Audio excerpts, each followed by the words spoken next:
What are the lengths you'd go to for love? Would you even love them in death? Do you really mean it? I'm Chandler, and this is the return of terrifying Talon tales on PHS The Talon.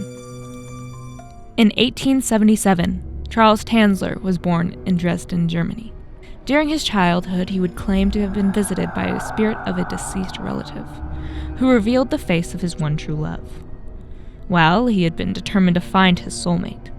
When he reached his 40s and his fantasy woman was nowhere to be found, all hope seemed to be lost.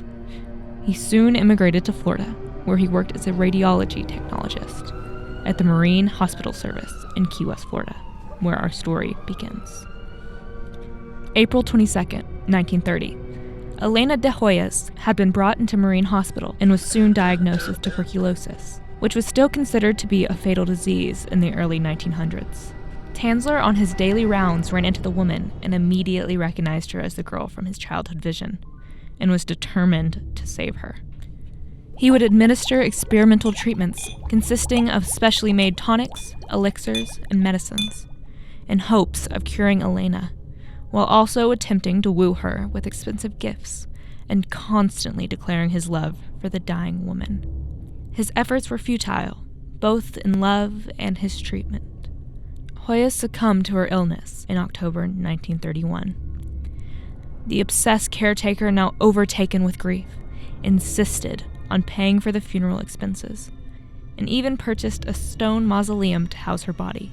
Chandler would visit the mausoleum every night for nearly 2 years, pining for the closeness he could not receive behind stone walls, and the alleged cries of Elena's spirit drove him to do the unthinkable. In April of 1933, he removed Elena's body from its tomb, using a toy wagon to bring it home, now 2 years deceased. Carl Chandler was left with the task of maintaining Hoyos' corpse in a Frankenstein-esque fashion. He used wire to keep her skeleton intact, replaced her eyes with glass orbs, filling her body with rags and replacing her decaying skin with plaster and fabric. He even went so far to create a wig from her own hair and masked the smell with perfume. There, she laid in his home for 7 years. Reports from neighbors and passerbys talked about how they often saw Chandler dancing with what they said to be a giant doll. However, what raised suspicion was how this reclusive man had been seen buying women's clothing frequently, causing the Hoyos' family to investigate. In 1940, Elena's sister Florinda showed up at Chandler's home, where she found what she believed to be a life-size effigy of her departed sister, and soon contacted authorities, who determined that the doll was in fact Elena.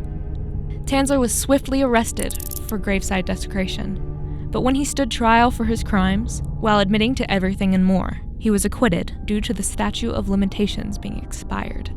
Elena finally got to rest peacefully in an unmarked grave, but not before she sat on display at a local funeral home, where many paid to look at Chandler's work.